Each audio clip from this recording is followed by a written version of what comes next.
All right, everyone, let me know if you can hear me okay. Trying out the mic here, making sure that I am coming in. I seem a little low. Let me know, chat. How do I sound? How do I sound? My volume keeps going lower. North says 5 by 5. Okay, let me get us dialed in here. We're popping over right now. Hey, everybody. Hope you're doing good. Is my mic working? It is. Nice to see everyone. It is Monday, May 12th, the week of Invictus. For those of you excited for this week's Invictus, it is happening this week, starting on Thursday. So that's going to be really exciting. Obviously, going to be quite a bit of coverage from us, and I'm sure many of the other content creators out there. We got a crowd forming here, which is nice to see. 88 on YouTube and 40 on Twitch. Nice to see you all. Going to get to some top of line announcements, and then we'll get to the show proper. Obviously, a new ISC dropped. I did see that. We're going to watch it. But let me switch us over here to Quantum Vegas. Do not forget to get your tickets for this if you're interested. Coming up in July, it's going to be a lot of fun. I'll be covering that in more detail very, very soon. And again, it's going to be a great time. Tickets are currently $99 on sale for the month of May. They will go up after that, but there are some great deals, to get to Vegas and do the hotel rooms and all that good stuff. So, look it up, go to the website, check it out. It's going to be a lot of fun. It'll be really cool to see everybody there and all that kind of good stuff. I did just realize that my lights are off. Let me pop those on. It's been a busy day, everybody. Been a busy day. Okay. We are also doing a St. Jude Play Live for the month of April and May. Any of you who've been coming to the streams have seen this many times. I got dog hairs on me. Have been seeing this many times. We've been talking about it. The St. Jude Play Live stuff we've been doing for the month of April, May. We've given away a lot of really cool prizes and stuff, and a lot of really cool raffles. It's been a lot of fun just doing the streams surrounding it and having the interactions with the community. We are up to $32,618 lifetime raised. But for this Play Live event, we've now raised $16,175. Well on our way to our $20,000 goal for this year. Will we get there? I don't know, but we're tracking really well for that. We're tracking really well. Now, one thing is if you were over on YouTube, because Restream doesn't always populate the link, if you're over on YouTube, I'm going to put that Tiltify link in chat. I'm going to pin it to the top of the chat. Okay, it is pinned. There you go. And for those on Twitch, yeah, okay, it just popped up via Stream Elements. Okay, cool. So yeah, it's been really great. We've had a fantastic turnout, a lot of great stuff. Big thanks to GearCon, Bingo Winchester, Lazy Donuts, and James from Icon City for the raffle prize donations. We really appreciate it. And I noticed I got a little thing here, pretty much every stream. There we go.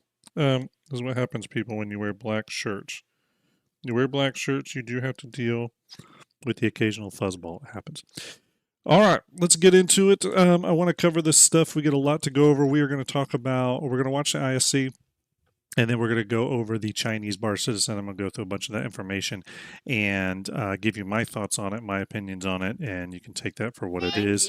Oh, there's a donation there. Rooster Rage unlocking the donations today with a $10 one for a new toy at St. Jude. Rooster, thank you very much. Always kicking off the donations. Really appreciate that. All right, here we are going to move on over. Let's go ahead and watch the ISC. Again, I am doing this on my lunch break, so we're going to kind of keep things moving. All right, this is a 3-minute, 22-second video on the Grey Cat MTC. So let's give it a watch and see what we think.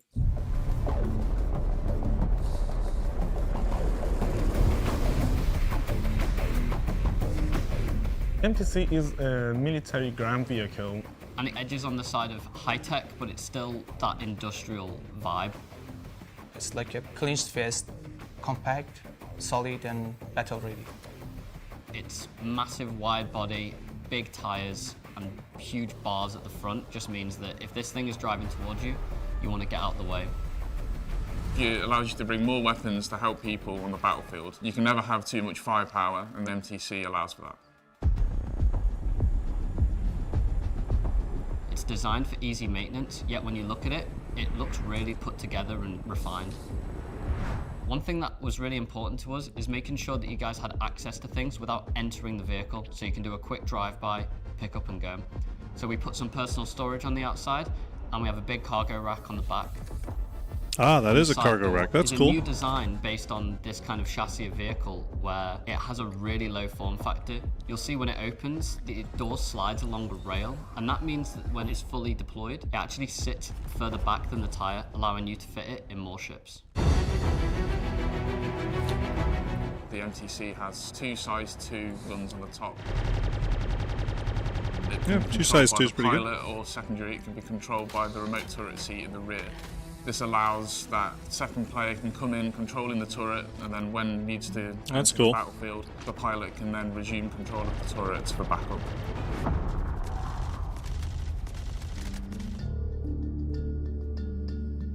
In first look, you see very simple design, but telling a story. It has 3 weapon rack. One of them is between 2 suit lockers for a heavy weapon, others for regular weapons. There is 4 component bay and 2 suit locker. In the design of the cockpit, I try to make a balance between something cool and fancy and something strong and aggressive. I think we did it. The MTC matches similar speeds of, say, the Ursa. But its improved handling characteristics is going to allow it to traverse, say, Daymar a lot better than the rest of the field. It's slightly shorter than the Ursa, and it's also a lot more tanky with it being a military-style vehicle. On the inside, you can carry a lot more weapons. It doesn't carry as many people as the Ursa, but like always, trade-offs. This vehicle's for people Yeah, I like the who dashboard wanna a be lot. the hero. Everything's going wrong, they're on a ground mission, and your ground troops need support. Over the horizon, they see this thing just come flying in, huge headlights lighting up the entire field of battle, and you're running towards it, and your enemies are running away from it.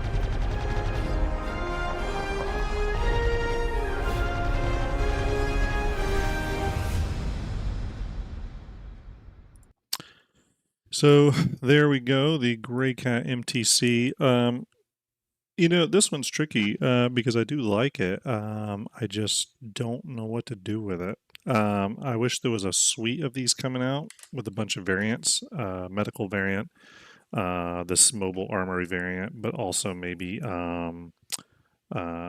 just like an upgunned version, I think would have been kind of interesting. I don't know. I'm a little, yeah, I guess box missions, Shimpasta's saying, it's interesting. Again, I think a lot of this stuff will come better into focus when we have a more clear understanding of the role ground vehicles are going to play in the game. But anyway, chat, what do you all think of it? Let me know what your thoughts are. What are we thinking for price here? 40?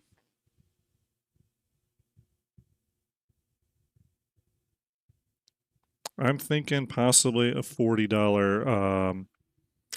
Shimpasa says 45, Crimson 60. Yeah, I don't think it'll be 60. That feels high. Hey, Guardian, hope you're well. Guardian says hopefully price will be 40, 45, 50, 40 to 45 War Bond. Yeah, I think it'll be around that. I think it'll be about $45 War Bond. I think a lot of these sort of little, I don't want to call it a starter vehicle, but kind of like these smaller starter ships and smaller vehicles. I feel like CIG's actually been coming down on the price a little bit with them. Because again, they're just a great onboarding purchase for a new player. You know what I mean? So yeah. So that's what I think. Ursa Med is 60. Yeah. So see, the medical to me though brings a lot more to the table. It's a lot more valuable, especially with the tier 1. Gear system thing that's going on right now. The tier 1 item recovery, even if you die in combat, you don't necessarily need to go back and get gear. So I don't really totally understand the armory side of this yet. I will understand it for later, in the game's future, but I don't totally understand it now. So Spectre says, I should melt my Idris for this. You should absolutely melt your Idris for it. Yes.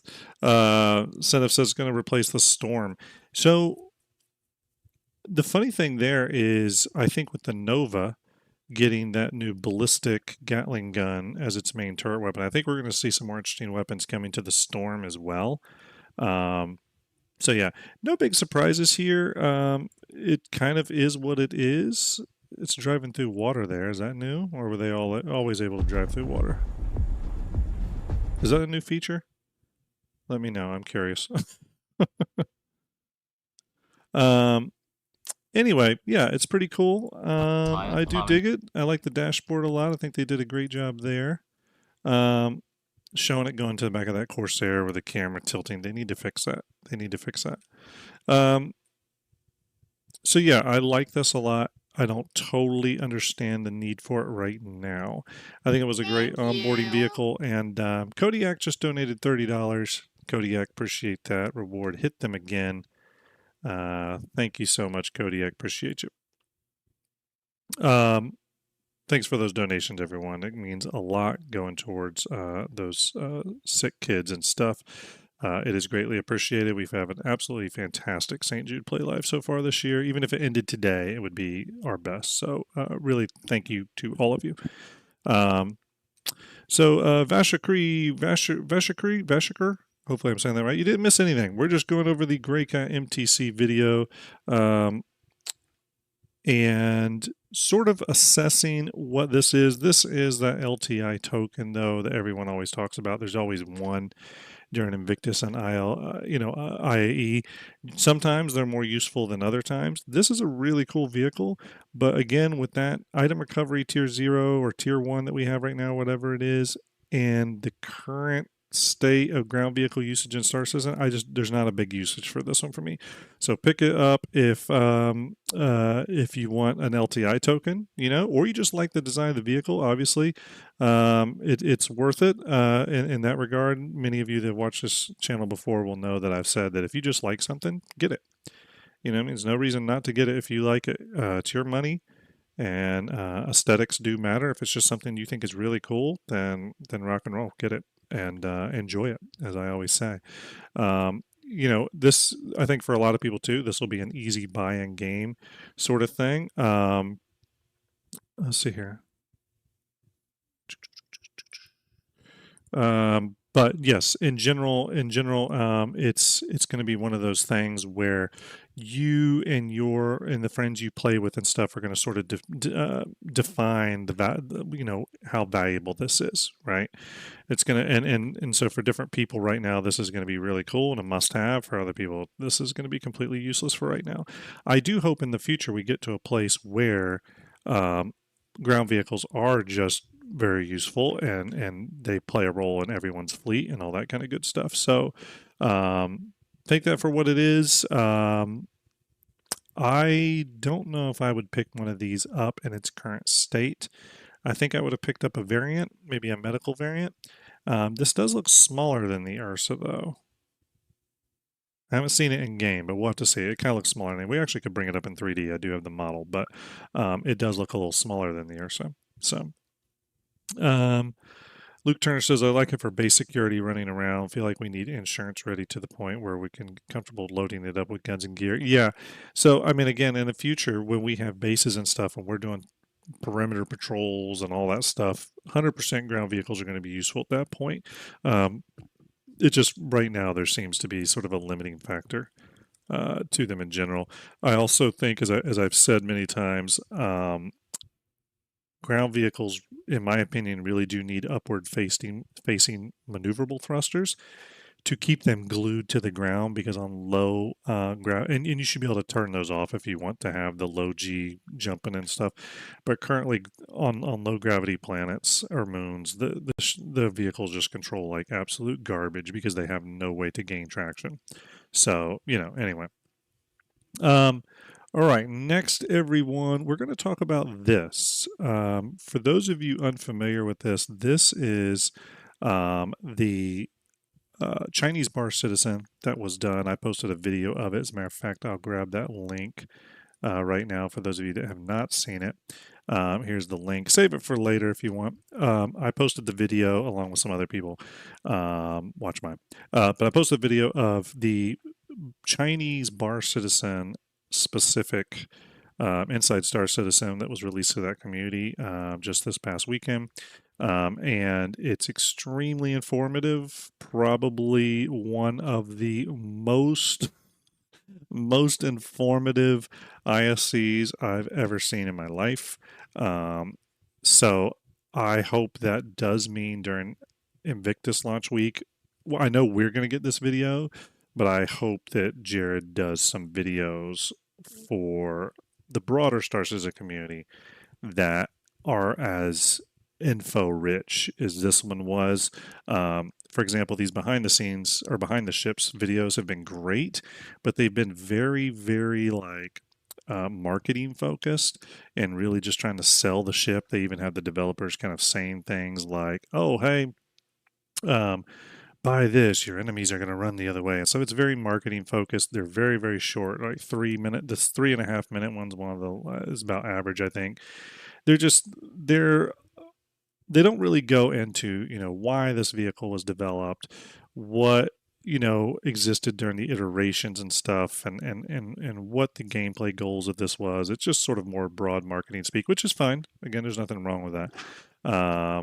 But I think I would personally like slightly longer videos than these shorter ones myself.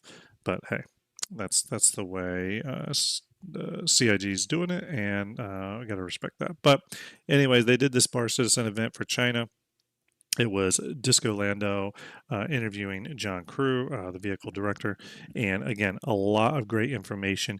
We could watch it, but I decided it was best actually to just summarize the thing, and we'll just go through those summaries, okay? I just thought that was going to be a much easier way of doing this, okay? So to do that, let's pull this up here. Starts off here, and we're just going to go through the information, and if you have any thoughts of this, please put them in chat, and we'll continue to talk about them. But one of the first things they covered was ground vehicles, and the idea here was stand by. And the idea here was they want to cover more gaps. Specifically, they mentioned hover vehicles as being part of the future ground vehicle sort of equation. Currently, they're not. They are, but they're only really focused on bikes. They want to bring more, I think, full-on vehicles that are able to hover into the game. So that is something we'll probably see. Zarek Masters, yeah, I'm gonna cover that. So.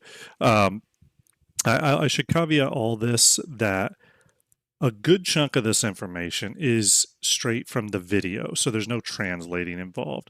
There's 3 cards at the end of this that are taken from a dinner with John Crew that was translated into Chinese and then back to English and posted, of which I will heavily caveat that when we get there.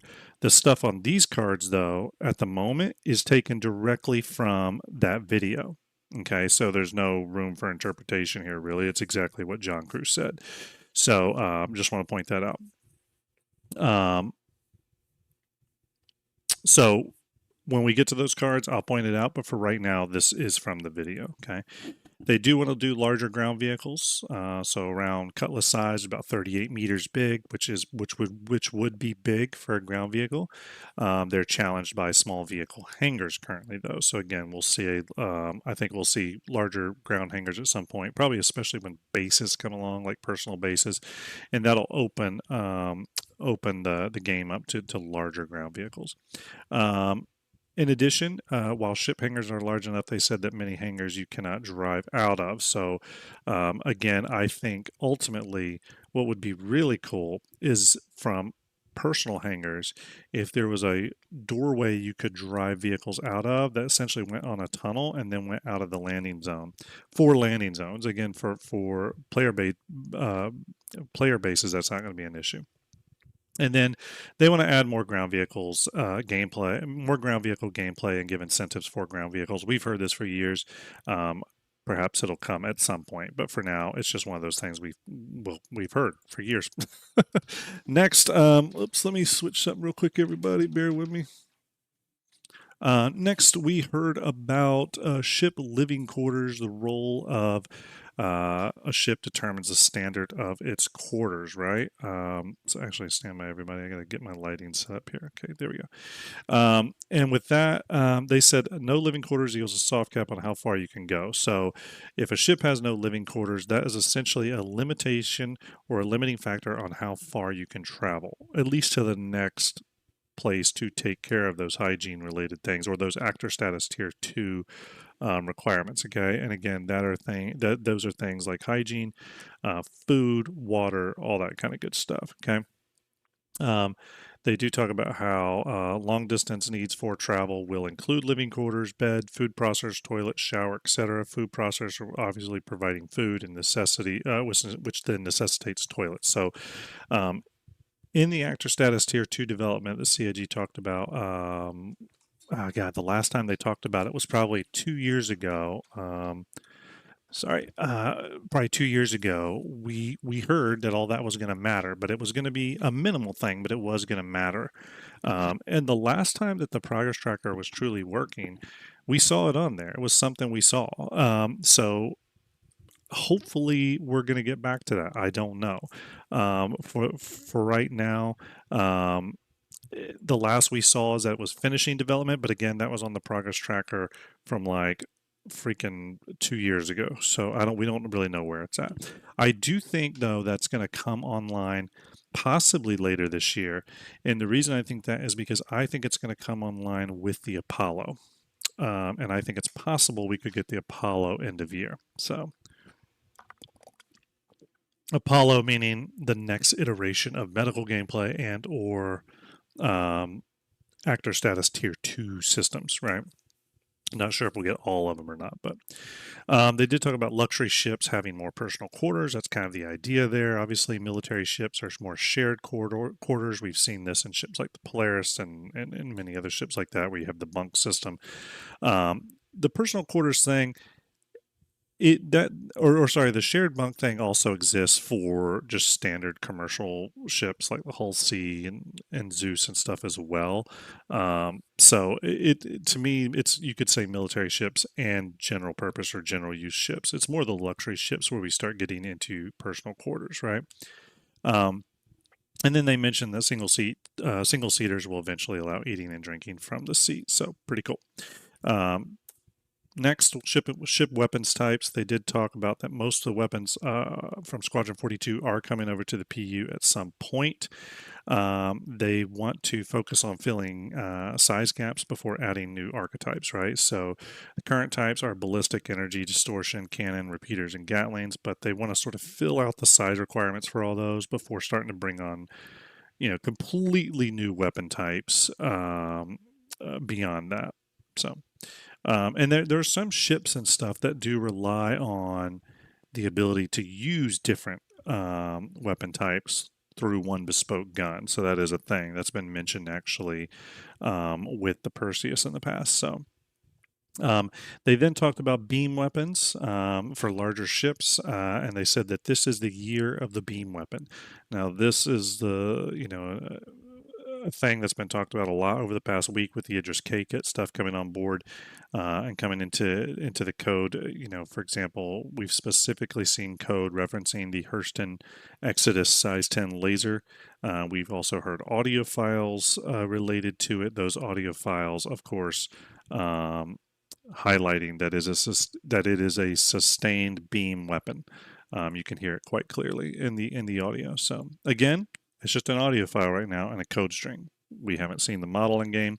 I don't think we've seen the model in the files yet either. So still a bit of a mystery, but I think a lot of the data miners are putting pieces together and starting to draw a picture. So next, ballistics. They went into the whole reloading ballistics thing. So They said that ships with magazines attached can be reloaded externally, likely for like fighter ships. So there'll be some sort of door that can open where you can put the magazines in or initiate loading through there. And then they talked about ships, larger ships like the Hammerheads, where you have a lot of guns. You can't be loading each individual gun.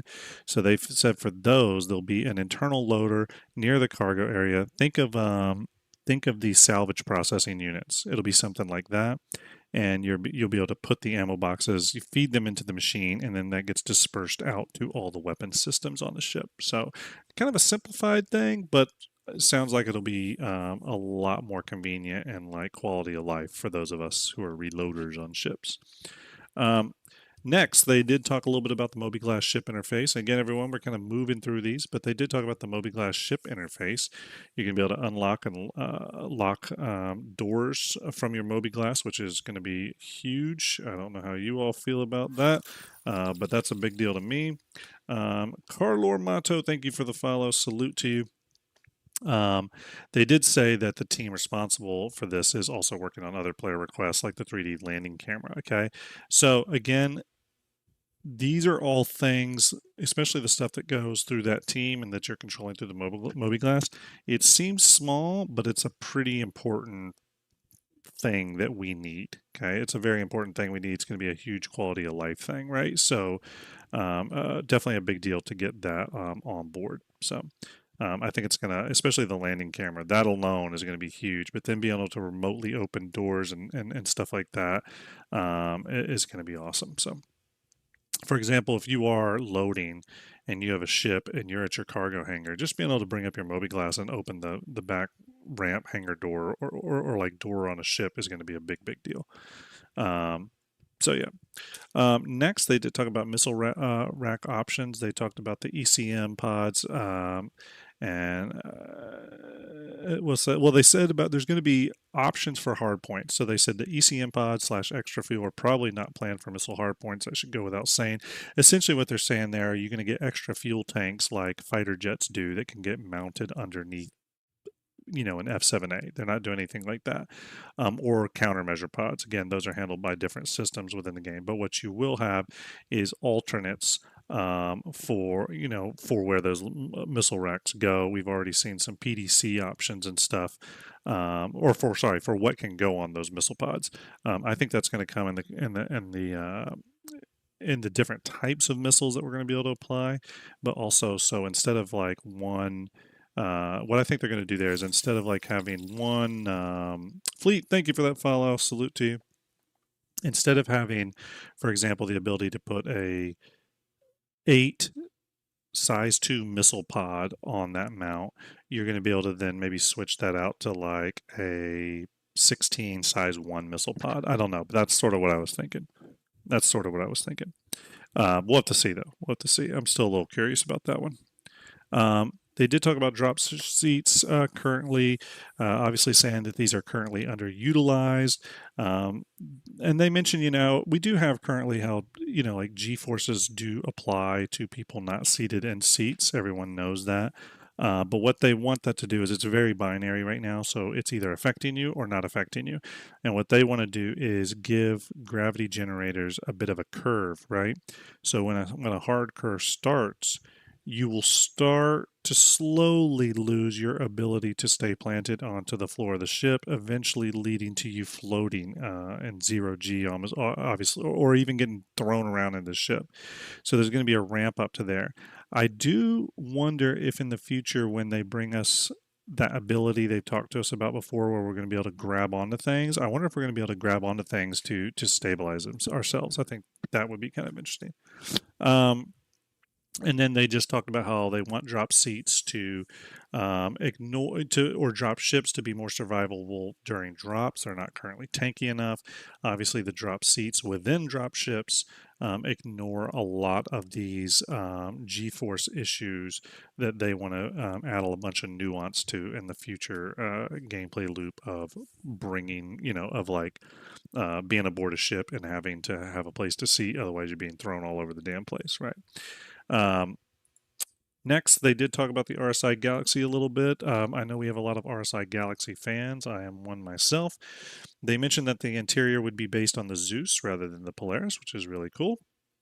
They also mentioned that that the Perseus will be based off the Polaris details and lighting because it's military themed. Rooster Rage come with a $10 donation. Thank you, Rooster. Salute to you. But the RSI civilian ships like the Galaxy will most likely pull from a more Zeus-style design. Okay.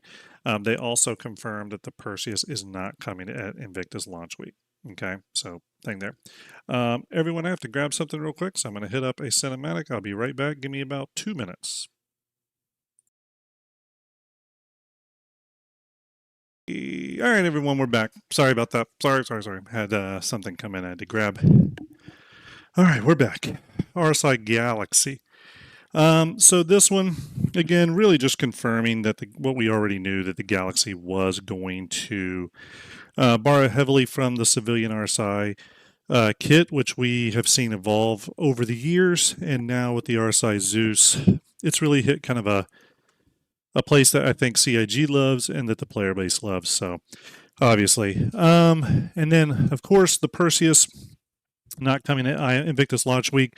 If you've been watching my streams and other creator streams, this is something that is not a surprise. I mean, I think it was the latest PU monthly report.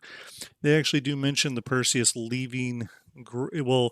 Going in, it's moving into gray box review. Now they did say that, or gray box phase, but they did say that it had progressed a lot because they're borrowing heavily from the Polaris kit. So visually it looks farther along already, but it's still in the gray box phase technically. So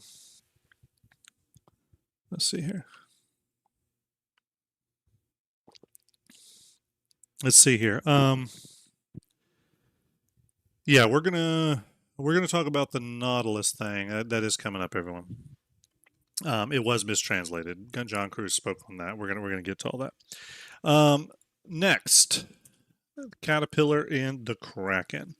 You probably all will have seen my thumbnail today, which was the Kraken in the silhouette video. Kind of had a little fun with that. But essentially, the issue there is they did talk about the Caterpillar doors recently being changed. As many of you know, I've commented on this as well, that it's a good change, but also created new problems. So it's not really, it wasn't really a productive change. They did talk about that. That's the reason is that doors currently can't have 3 states; they can only have 2, and that's why that is the way it is. We know these issues will be fixed eventually. The Caterpillar is definitely a ship that needs to be sort of rethought. I mean, I don't think this is any big mystery to anyone. It needs to be rethought. It needs to be sort of refigured out. I personally would love for the Caterpillar to grow just a little bit, or have its doors reconfigured so much that those modular spaces become a lot more flexible in terms of what can go in and come out of them. So we'll see. Let's see. Starjump. They just released the weekly report. Weirdly, they highlighted the Great Cat BTS that just released, but didn't mention the Wednesday BTS in the intro section. It's just listed in the schedule. Okay, cool. Well, we'll take a look at that for sure. So they did talk about the Kraken. Here's what they said about the Kraken, because I've actually seen a lot of misinterpretation on this one as well. What John Cruz said was that the Kraken will go back for reconcepting, or go back to sort of have another concept pass. I've seen a lot of people, even just this morning on a Facebook Star Citizen group, mention how, oh, what's the Kraken going to look like? I hope it don't. The exterior is probably not going to change much, if at all. It might grow a little bit, might shrink a little bit. Who knows? But there may be some minor changes, but the Kraken is mostly going to stay the same. What John Crew was referring to is that every time a ship moves into active production, they do a concept pass on it to sort of bring it up to in line with current gameplay, and that can mean everything from figuring out where fire hydrants are going to go, to door panels, figuring out if a door needs to be there, do they need a ladder here, all this stuff. So They're going to figure out all that. John Cruz even stated in the past that the Kraken has a lot of extra room inside and that they will probably put a medical bay, which wasn't originally listed on the ship's features. So all that means is that the Kraken's still going to be the Kraken we love. I mean, the Kraken's one of the most popular ships out there. They're not going to go change the exterior. What we're going to see, though, is a reconfigurement, I think, of things inside the ship that make life a lot better and play better into the current game, right? I don't even know, Hexamir, I don't even know if the Kraken needs a full Pioneer level. To me, the whole Pioneer concept changed.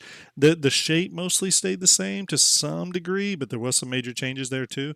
But its whole concept of how it does things changed. I don't think we're going to get that with the Kraken. What I think we're going to get with the Kraken are they're going to reconfigure freight elevators in it pretty massively, because currently the freight elevator system isn't really set up to work with how the decks work. But what I actually see happening is cargo elevators being able to move up to the deck directly, which would be really cool. So I see that happening. I see extra rooms being added. I see possibly the Dragonfly Bay being converted into like a cutter hangar or something, and the Dragonfly Bay moving down to the bottom. I think that could be really cool. I would like to see the Kraken get some fabrication units inside of it, because it's such a big ship and it has repair capabilities. So I think the Kraken will also have some level of fabrication capability. I don't think the Kraken will grow at all. The Kraken is already at the upper limit of the extra large hangar size, and they do still want the ship to land. That's not going to change. Not to say that they couldn't go beyond the extra large hangar size. It just means the extra large hangar would have to change size. They need to make it bigger. I think the extra large hangar, I want to say it's like 270s. Matter of fact, we could probably bring this up. Let's go back to Hangar Link here. Let's add some things. Let's add a Kraken, and then let's add an XL hangar. Let's see. Hangar. Oh no, it's landing pad. Landing pad. There we go. Let's do the capital landing pad, which is 290 meters long, which is not scaled correctly, I guess. I need to fix that. Okay, no, there it is. Move to back. So you can see right now the Kraken is really at the capital landing pad size limit here. It really just sort of fits in there. So they can't really grow that much. If it was to grow some, then they would have to reconfigure extra large hangars almost completely. So that would be kind of a big deal. Could get wider. It could get wider north. That's true. I just don't know if it needs to, because John Crew has been pretty adamant in saying that, he said it twice, I believe now, that the Kraken still has a lot of unused space inside of it. So I just don't think it's necessary. So, all right, continuing on, the Reclaimer. They said here, similar to the Caterpillar, if it was designed more recently, it would not be made this way. It's sort of a victim of its time. Very aware of this. I think any player is aware of this. It's not conducive to quick and easy changes, however, though, because again, it was developed back in a time where they built ships in a different way as well. I think they built them a lot less modular, not in the sense that we think of modular, but in terms of like how they build out the kits. And there's some proof to this that I'll go over shortly after this information. Okay, some stuff that was found in the files. They did talk about how changing the rear lift would require changing the rear rooms. That would then suffer even, that would just continue to affect more parts and pieces of the Reclaimer. And then they said, essentially what John Cruz said was, it doesn't need a complete redo, but the Reclaimer needs an interior reimagining, I believe was his words he used. So again, I do think at some point the Reclaimer will get a bigger pass done on it. The only reason I don't think they are now is because I think they need to put senior artists on it, because the senior artists need to dig through all the old code, where a more junior artist I think would have problems deciphering that. So this really sort of becomes one of those things where it's like, okay, we now need some of our senior people on it, and those senior people are probably working on things like, you know, the Perseus, the Ironclads, the Pioneer, etc. So there you go. Next, Mark II variants. This has been an interesting one, and I think you're going to see this pop up in future Starjump Shipyard episodes when we do sort of reimagining. Mark II variants, they said Mark II discussions are more active internally nowadays, but they're only considered for ships where the Mark I fully works. And the reason is they don't want the Mark II to be a replacement for a broken ship. They just really want it to be a variant of a ship. Think of them as variants and not a replacement for a ship that doesn't work. Okay. So I think, so for example, when you go to think about the Reclaimer, what that means is there's not going to be a Mark II Reclaimer because then they still need to fix the Mark I Reclaimer, right? So that's an example they were using where they're not going to like go back and make like a Mark II Reclaimer and just shelve the old one. They'd probably like to, but again, from a legal standpoint, when you've sold something like the Reclaimer, you can't just then like mothball it. You know what I mean? That's not gonna fly. So. By the way, everyone, huge thanks to those of you who are on YouTube. 250 watching on YouTube. That is incredible. Thank you very much. If you would, I am, again, as you know, I am trying to grow the channel. Please share the YouTube channel with folks. I really appreciate that. Make sure you share this link right here. That is the link to the Chinese Bar Citizen. We want people to be able to watch that, and I'd love if they watch it from my channel because a lot of channels are hosting it. I got to look out for us, though. All right, here we go. Continuing on. Mayhem, thank you for the follow. Salute to you. Thank you for that follow. Sending the javelin overhead. They did talk about ship modules and how obviously the Tally is the only one that currently has modules. They essentially don't know why modules aren't sold in game yet. Again, that's not really their department. That is a marketing department and higher up department. I do think that will happen some point. I mean, CIG has all but said that, so I don't think we need to worry about that for the long term, but they're not currently sold in game, and I think that's something people have been wondering more about. And the more modular ships we get in the game, the bigger this question is going to get. Ruboy says, so the Mark II Hornets are variants. They seem to be replacements for me. Well, they're variants in the sense that the Mark I is still perfectly flyable. It does what it does. It's not a broken ship. It's not like it doesn't work. The Reclaimer is broken. Yes, you can go out and salvage in it, but it is completely broken for salvage gameplay now. They've even had to shoehorn different things into the ship to make it work. It is a broken ship. So it's a lot different than the Mark I, which is still you could definitely get in the Mark I right now and dogfight someone and possibly win. You know what I mean? So what we're talking about here are ships that are broken and ships that are not broken. Because remember this, even though the Mark I is not sold anymore, CIG, the ship teams are still going to have to keep it up. Keep it working within the game over the years, right? So yeah, modularity. I still think I still am not thinking much about modularity because it's just, yes, it's in for the Retaliator, but I feel like that was very much a test case. It's not in the game proper yet, in my opinion. So again, we still have a ways to go there. Daredevil, thank you very much for that follow. Appreciate you. Everyone, we are getting close here. Let me go. We are at 3,496. 4 more followers. 4 more followers on Twitch, and we'll click over to 3,500 followers.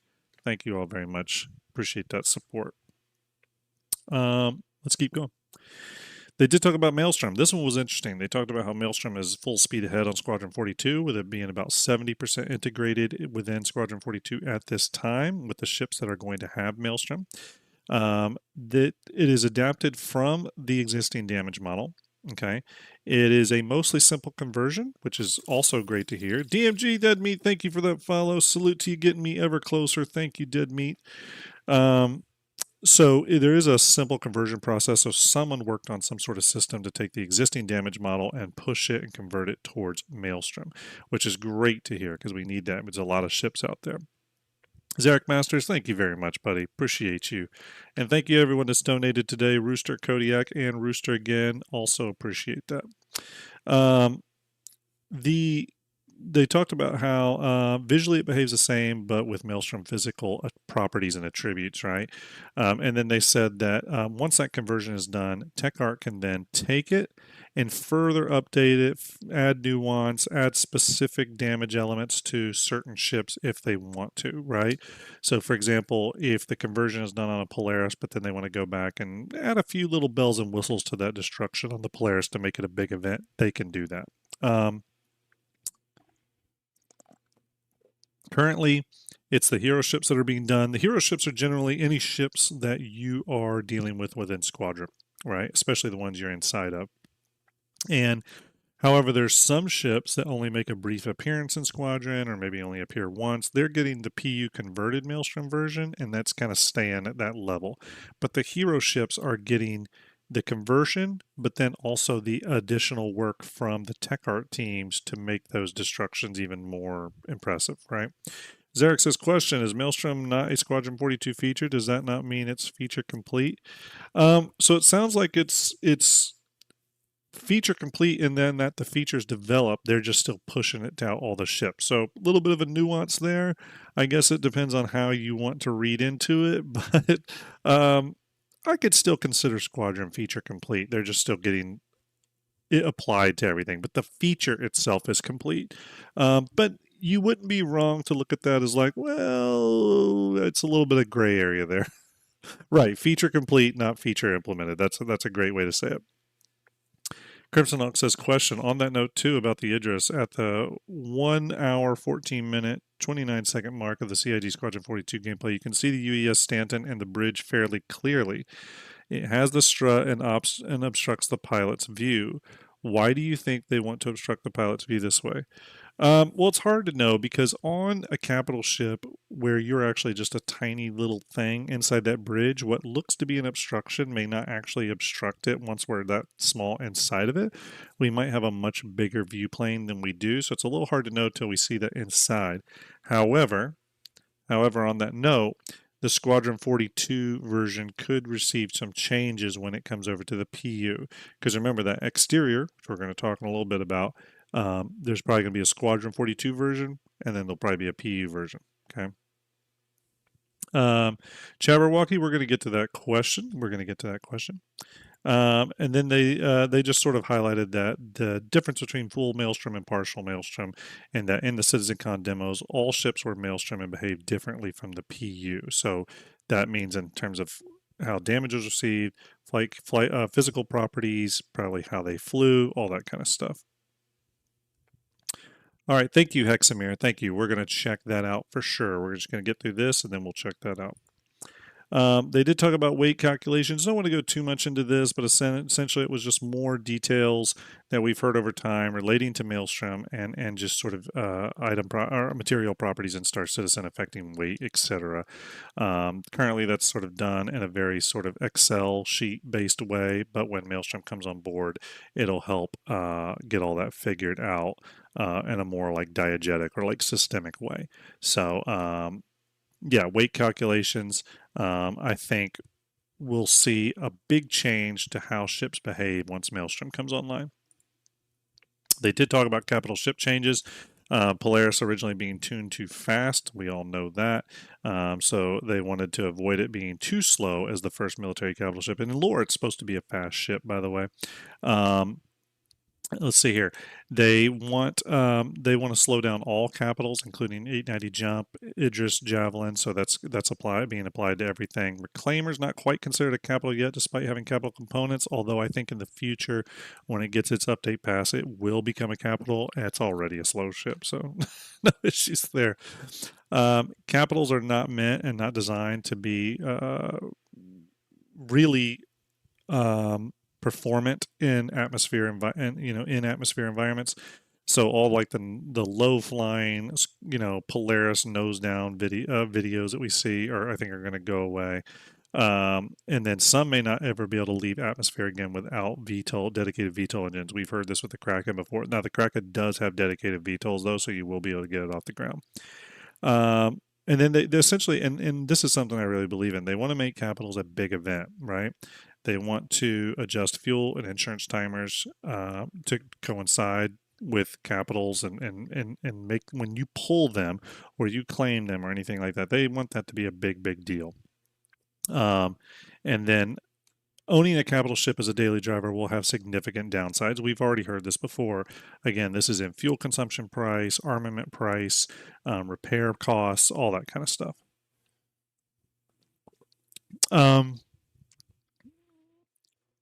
Let's see. question. Do you know what goes into that hole on the top of the Idris P that is on the tour? I'm not sure which hole. If it's the one on the nose, it'll be the missile turret. All right, continuing on here, we got a lot to cover, everybody. Ship balance within roles. They want they've done balance passes on some of the ships, especially heavy fighters, to make more like sub archetypes within that. So heavy fighters that are more maneuverable, heavy fighters that are more brawlers, etc., etc., etc. And then they talked about how jerk control surfaces will alter that flight landscape again. This is why I've always said to all of you, do not get concerned about weapon damage numbers, flight characteristics. It's going to change 100 times before we get to sort of the end of this road. It really is. Next, they did talk about the RSI Meteor. Jared asked John Crew to mention a ship that was unknown to everyone. He did say it punches above its weight, but one thing I wanted to add to that is he said that as sort of a joke, okay? I know some people were reading into it thinking, oh, it's definitely going to be some massive brawler capital ship. It may or may not. I think it's going to be a small ship. I think someone had even mentioned it might possibly be a small ship, but regardless, the whole punches above its weight was definitely a joke. So yeah. One second.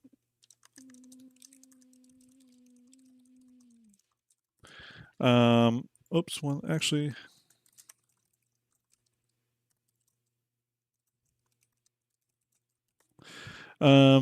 So yeah, RSI Meteor. I don't know what you all think about it. I like the name a lot. I guess we just don't know anything about here. Anything with this would just be completely speculation at this point. Could be a fighter, could be a bombardment ship, could be a giant capital, could be a starter ship. We really don't know. I know Execute and some other people have done some AI dissecting of the word meteor and have come up with a lot of ideas. It does sort of have connotations on being a smaller ship because you think meteor is smaller than an asteroid. So there's a little bit of an idea there that the meteor would be a smaller ship. But again, we'll have to see what that means ultimately. Just not enough to go on here yet. But he did say it was coming to the game this year, which is kind of cool. Another reason why I think it's a smaller ship. Okay, next. So now we're moving into the section where this was not in the video. This information is not in the video, okay? This is information that was gleaned from John Crew at a dinner or like a post-event dinner or a pre-event dinner. And this was the stuff that was translated from English to Chinese back to English again. Okay, so it went from John Crew, got translated into Chinese, and then the Chinese stuff was translated back into English. So what we're about to go over now could have a lot of, I would take it with a grain of salt. It's probably been translated wrong. I see a couple people, by the way, asking about the Ironclad. I will talk a little bit about that in a minute. But, and I'm going to talk about the Ironclad specifically in a certain context. But they talked about a consolidated outland medium ship being in development. For those of you, again, that have watched my streams for sure will know that we've talked about this a lot. There was one of the ships from the silhouette video, namely, let me find it, this one here, is most likely that consolidated outland medium ship. So that's probably what this is right here. And that being in development, that's not a big secret. They talked about the combat hovercraft, mobile base vehicle. They sort of mentioned that in the video a little bit. Large-scale ground exploration platform, so there'll be a large-scale ground exploration vehicle.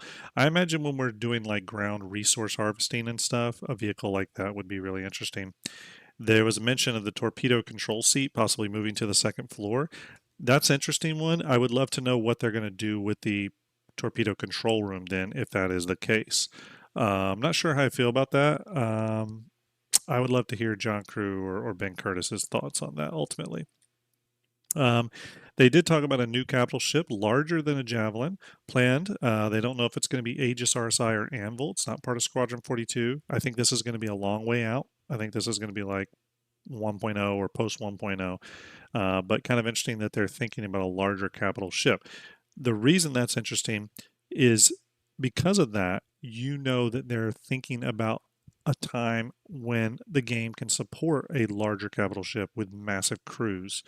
I was actually wondering if we were sort of seeing the end of the ultra large capital ship Javelin size and they were just going to focus on smaller ships, but it looks like that's not the case. Everyone, we are going to look at the FAQ and stuff, I promise. They talked about the Javelin and possibly other capitals receiving flax, so that is something that would be really cool. So these would probably replace PDC turrets. Idris M getting an armor buff over the Idris P and K. I think we all knew that already. Torpedoes will have a safety range to prevent self detonation. We definitely need that. Hopefully that's coming sooner rather than later. Weapons under size 5 will be ineffective against a Javelin or probably any large capital like that. Size 4 only causes like superfluous damage. I always assume this. I always hope this was the case. That seems to be the case now, that the regeneration on the shields from those ultra large capitals can just outpace whatever damage is coming in. They did say turret weapons will receive a damage bonus. This is required because you need to incentivize people being turret operators on multi-crew ships. So a size 5 turret needs to be better than a size 5 pilot control gun, in my opinion. That's the thinking there. They talked about ship doors will be harder to breach and board through. Missile and ballistics reloading via external cargo or internal cargo elevators. Again, we heard a little bit about that. It was just reiterated. There will be capital ship limited missions planned in the future. We've heard a little bit about that in the past. Every ship will support naming. Game packages will unlock NPC slots. Again, some of this is just stuff we've heard before, but being sort of reconfirmed. Military aid components will be obtainable outside of PvE. That'll be through rep grinding. Idris P possibly coming at Invictus, although John Crew didn't say this. He just sort of mentioned that it possibly could. Essentially what he said was, when someone asked him when the Idris P is coming, he said it will be made clear at Invictus. Okay, so there was mention of it still being the old external model. The new external model that I have showed you all many times, that new external model would then need to come or being talked about as coming at when Squadron 42 launches. Here's that new external. I hope that's not the case, but it's looking like the case. Said Perseus flyable at IAE later this year. The dual size 7s being moved up to dual size 8s now, with 4 PDCs and 2 size 3 remote turrets. I saw someone in our Discord mention that even though it could be moved up to size 8, it still could have a size 7 gun. I don't think that's the case. On a bespoke weapon, which the Perseus does have bespoke weapons, usually the size is the size. So I think it's dual size 8s now. Let's see here. They said doors will be strengthened to make breaches harder. Again, we went over that. Missions designed exclusively for capital ship. Again, some of this is duplicate because multiple people are reporting it. And torpedoes will have a minimum range, again, that to prevent auto detonation. So they said turrets will receive additional buffs to make it easier to shoot smaller ships. However, this requires additional weapons to differentiate between ship sizes. That kind of ties in a little bit to that what was made about giving a buff to turret gunners, right? They also said the Javelin will have a resistance to smaller weapons. Again, we read all about that. Capital ship shields will be able to regenerate despite incoming damage. Again, going to the size 5 weapons not having enough of effect, right? Because the shields can regenerate faster. Again, a lot of this was gone over. They talked about after the avionics blades that we're getting in Invictus launch week, we'll finally get AI blades. That'll be really interesting to see. Hopefully they'll control turrets and all kinds of stuff. I think that'll make the landscape a little different for a lot of us because, for example, I'd be more willing to buy a Scorpius if I had an AI blade support, if it had AI blade support for the turret, right? Cody says, Grim, it is confusing to me whether they mean they replaced all 4 guns with size 8 guns or if they converted the dual size. I think there's going to be 2 size 8s on the bottom, 2 size 8s on the top. So I think the 2 turrets just got upgunned. They did that with the Polaris. They're doing it here. I think that's exactly what's happening. And we'll probably know pretty soon on that, actually. Let's see here. They did say that the Javelin will not have an enclosed hangar to park in. That's probably a miscommunication. The Javelin does have an enclosed hangar, or Or did they mean will you be able to park a Javelin in an enclosed hangar? I'm not sure what that one means. Obviously, they've been well stated that the Javelin's not going to be able to land in a hangar or anything. You're going to have to dock it at a docking collar. Any of those big ships. It's a must-dock ship. Yes, exactly, fingers. And then PDCs are still planned to shoot attacking aircraft, as they should. Let's see here. They said crimes will eventually result in UEE retaliation all the way up to Javelin level responses. They said the Apollo is in active development. I've heard the same, actually. So, and we've heard that in the monthly reports as well. But I've also heard from some contacts that the Apollo is in active development. Pioneer will not release this year. It was never going to release this year. I'm not sure why anyone would think that. It's still pretty much in white box and concept phase, just so everyone knows. Elevator and speeds will increase at some point. Here's the note about the Nautilus. I know some people were pointing this out earlier. The Nautilus is waiting on new gameplay features, and we'll get a relook at that time, like every ship does. It's not being significantly changed. It's just that the mine-laying gameplay features and mines in general are not in the game yet. When those come, the Nautilus will get pushed up in terms of priority. They said the Vandal Cleaver is not going to be flyable, as it's just a cutscene from Squadron 42. I imagine that's the case with some of the Vandal larger ships. An orbital airdrop module is desired from John Crew, but not currently in the cards. A large interceptor ship will come about at some point. Kind of always figured that was the case. Lady Space Patrol says, I'm concerned they would say Perseus flyable, i.e. and Apollo in active development. That worries me. Why vague for the Apollo, but specific for the Perseus? Probably because the Apollo possibly could be coming with actor status tier 2, and John doesn't want to comment on when actor status tier 2 is coming. Maybe the plan is for it to come into year, but that's not his department, so he may not know. Javelin's torpedo can be used as a cruise missile, however, it cannot be guided. There'll be a new way to access the Million Mile High Club. We heard a little bit of rumor that the way you're going to access that is through the Executive 600i. So apparently the 600i Executive, when they get reworked interiors, is going to have a unique interior. They said the Squadron 42 completion reward will be a mysterious small ship, ostensibly no longer the F-8C.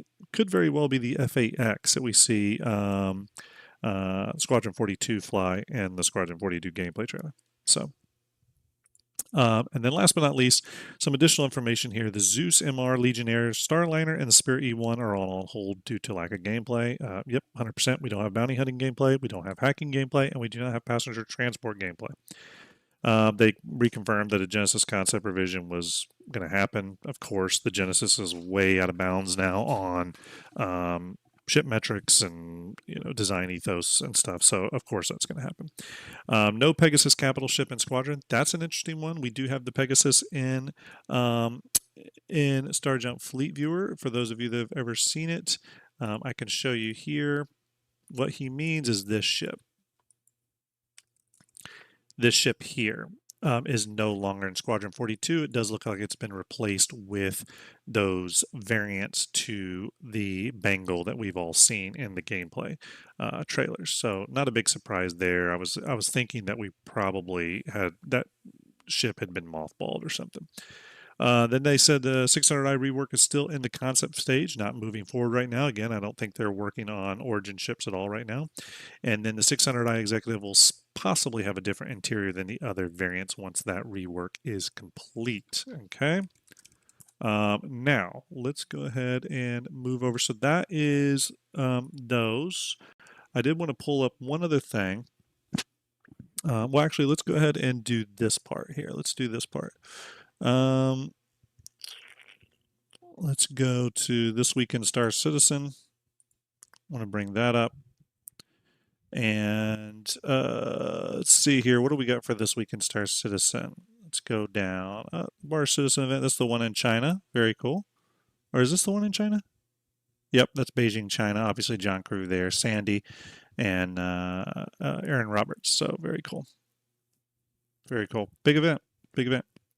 Okay, so we had the Behind the Ships, was on YouTube on the Grey Cat MTC, and then Invictus Launch Week FAQ, which I assume just went out. We'll pull that up as well. Actually, let me get that ready. Yep. And then we have another Behind the Ships on Wednesday. We have a manufacturer schedule on Tuesday. And then on Thursday, ILW starts with Aegis and Grey Cat. We will have day 2 coverage on Friday as well as a Q&A ship talk on YouTube. That will be an exciting one. I'm looking forward to that. And then on Saturday, we will focus on RSI Origin and Argo. Probably be a little bit of a down day on that. And then more coverage as we go forward here. And then let me go ahead and bring up let's see. Let's go ahead and bring up the FAQ. Some of this stuff we already know, everybody. Again, starting 9 a.m. Pacific on Thursday. Free fly will be starting at the same time. It's happening at the Bevic Convention Center. We all know that. And then this is just some general information. You can find this on Robert Space Industry page. I wanted to see here. So they are talking about the stock limited ships. So wave 1 will be 9 a.m. Pacific, wave 2 5 p.m. Pacific, and wave 3 at 1 a.m. Pacific the preceding day. For those of you trying to get those whole limited ships. May 15th, you'll have the Aegis P and Aegis Javelin. It's interesting now they're calling out the P specifically like that. And then starting May 17th, obviously RSI Constellation Phoenix, the only one that applies there. And then May 25th, the Drake Kraken and Kraken Privateer. It's interesting that they do the Kraken Privateer during Invictus launch week, though. It says here, will there be a Drake Defense Con this year? Here's an important one, everyone. No, word on the street is that Drake Interplanetary has overstayed their welcome on ArcCorp, but true to form, Drake has found a way to let everyone test fly their ships on day 11 of Invictus launch week. You can rent them just like you would ships from any other manufacturer. Interesting. I wonder if we're not going to get any sort of Drake call this year. That'll be interesting. I'll be interested to see what happens with that. As a matter of fact, I want to take a screenshot of that because that will be an interesting one. So there we go. There is the FAQ. I wanted to bring up, there was one other post by Synthwave. Let's see what this one is. Again, talking about just those hull limited ships. Again, so no huge surprises there. We all know that was coming. So if you're trying to get your hull limited ship, you'll want to follow that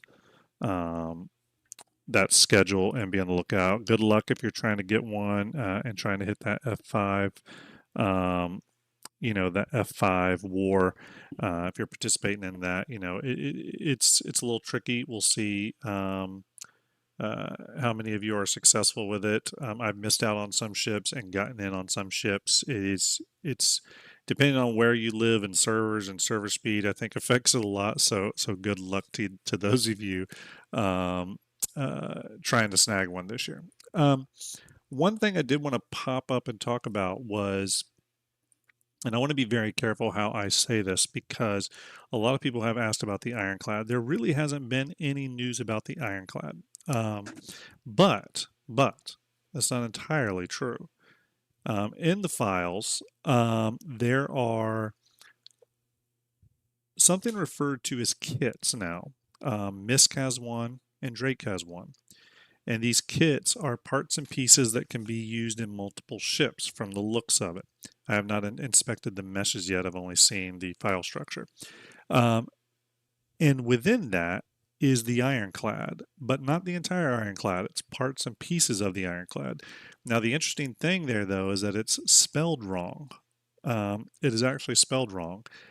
I don't know if that has made it to where there are Ironclad files in the structure and no one's found them yet. I don't really know. I think it was just a slip up, but it could have been a purposeful mistake or a purposeful obfuscation of the Ironclad files, or maybe it wasn't. But what I can tell you is that there are Ironclad files in the game code for 4.1.1. Those files, though, don't look to be like the ship, like the full ship. What they look to be is parts of the ship. So for example, there's an interior gantry, an interior stairway. So again, parts and pieces. What does that say? Well, that says that for sure the Ironclad's in development. for sure. Now, it doesn't mean it's going to be ready for Invictus launch week. As a matter of fact, I would say it's not, because it sounds like Drake is being downplayed quite a bit. But what it does mean is it is being worked on. And that they're building kits to make the development of future ships within that manufacturer's lineup faster. Now, again, one of the things we heard with the Kraken is that the Kraken's going to go through a reconcepting phase. Interior, by the way, I think that's pretty much going to be the interior. And then the Kraken will then go into pre-production by the end of 2025. That was what was said by John Crew. I hope that gets talked about a little bit more. But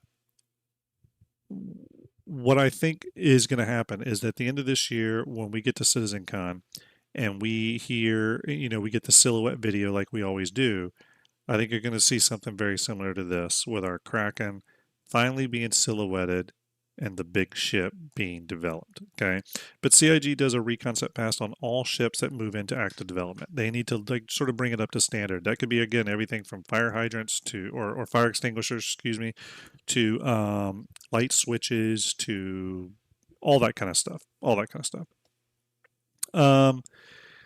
Last but not least, the thing I wanted to talk about was people were asking about the Idris and fuse boxes. Finger says it there. Yep, fuse boxes.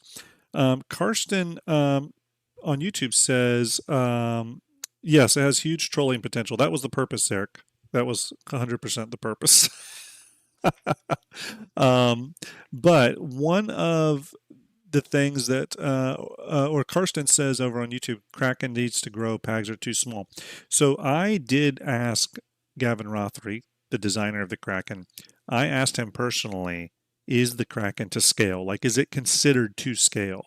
And I was told by him that it is. I was told by him that it is to scale. It is to metric. It is to modern metrics. And the reason that it may seem too small is that the two medium pads on it are specifically designed around the Cutlass. And the extra small pads on the side, those are specifically designed around the Buccaneer and like other ships of that size, right? It's not meant to hold every extra small ship or every medium ship. It's meant to hold the Cutlass and those medium pads, which is usually the thing that people talk about in terms of the ship needing to grow. They say those medium pads need to grow. But from what I was told by Gavin Rothery, it is too metric. Take that for what you want, but that's what Gavin Rothery said. Gavin Rothery's designed more ships for CIG than anyone. So, again, take that for what you think that means. Yeah. So, in terms of the Idris P, though, the last thing I wanted to say about that is I've kind of given you all a little bit of an idea on where I think if I think it's coming out or not coming out or what have you. I do think the Idris P now is coming. That's what I think. I think in the past I was at 50% that it's coming. I think at another time I was at like, well, it's 80% and I'm 20%, etc. So I think now I think I'm at like 90%. And again, I could be wrong, but I'm honestly thinking it's 90%. Let's see. So yeah, there you go. I think it is 90%. Gin and Tonic says, "Hey Graham, morning. I saw in your intro a Liberator carrying two expanses on the upper pads. Great. Will a Prospector or Fortune fit on the front pad of the Liberator? Yes, it will. It will fit on the front pad of the Liberator. I could probably bring it up real quick. Oops, not that. Don't want to do that. Bear with me. I got to bring some windows around. If you don't mind waiting, I can try that real quick. Fate says, why so much hype on the Idris? Didn't we all cruise around it a year ago? Yeah, I mean, and that's kind of why it needs to come.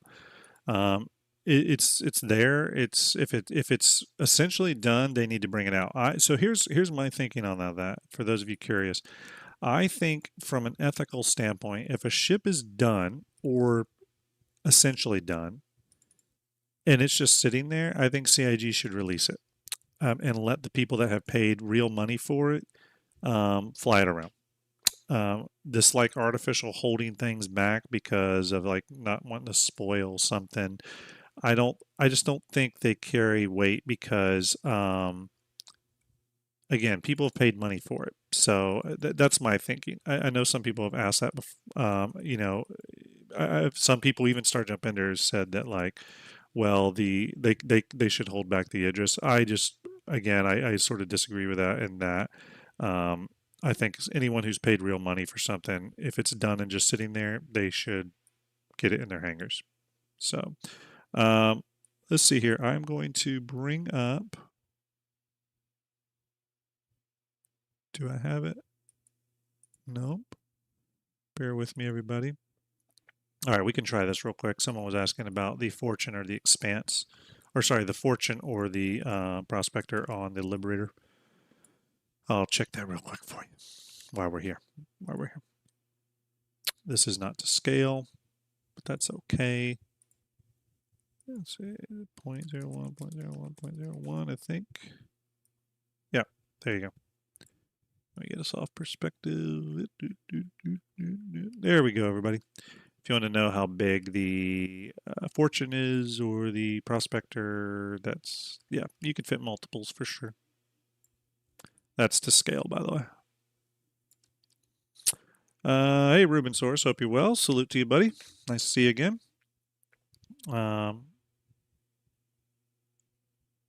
Yeah, Citizen Joel's saying it exactly. Before CIG was saying releasing the Idris will spoil Squadron 42. Now the mantra is come check out the Idris experience, right?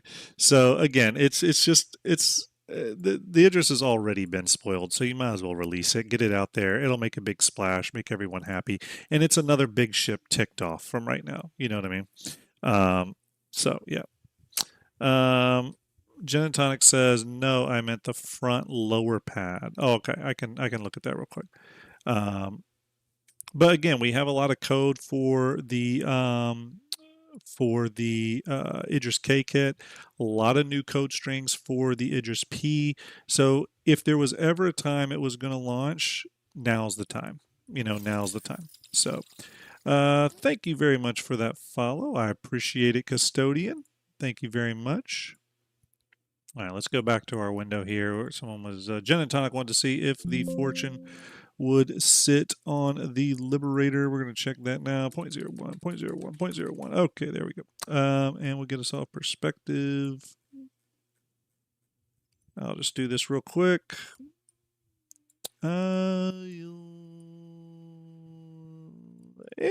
It probably will squeeze on there because the landing gears raise it up a bit, Jen. So yeah, I think it'll probably fit. It just fits though, but I think you'll be able to get it on there. Yeah, I think it'll get on there, and the Liberator could grow a little bit, but yeah, I think you can get it on there. So there you go. Still a little ways out for the Liberator though. I think CIG still needs to bring up some more anvil parts and pieces. So we'll see. I don't know when they're thinking about bringing that one on board, but hopefully it's sooner rather than later. That would be really cool. Any other questions though? I personally hope we get an update on the Idris and Javelin exterior. That's a big thing I'm hoping for Invictus. That's what I'm hoping. I do own both. Yeah, I know, crazy, but we'll see. Hopefully we'll get some updates again on a lot of those military ships. I think it's about time.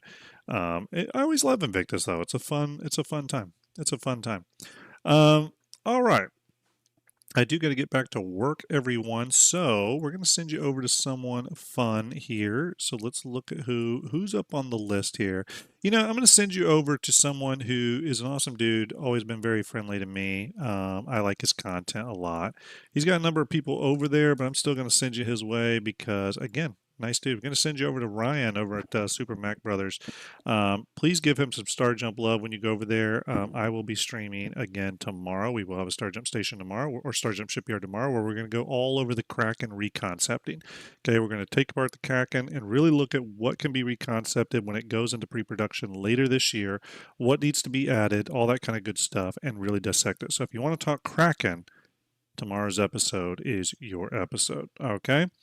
Okay, thank you for the follows, everyone. Thank you for the donations. I really appreciate it. I know this was kind of a new impromptu Monday stream, but just wanted to get it out with that information. Okay. All right, everybody, give Super Mac Brothers some Starjump love. Appreciate you all. Salute to you. Thanks for hanging out with me a little bit today. You're all amazing. Thank you for all the support, both on YouTube and Twitch. Really incredible. Thank you very much. Share me with your communities, please. Have a great day. Do something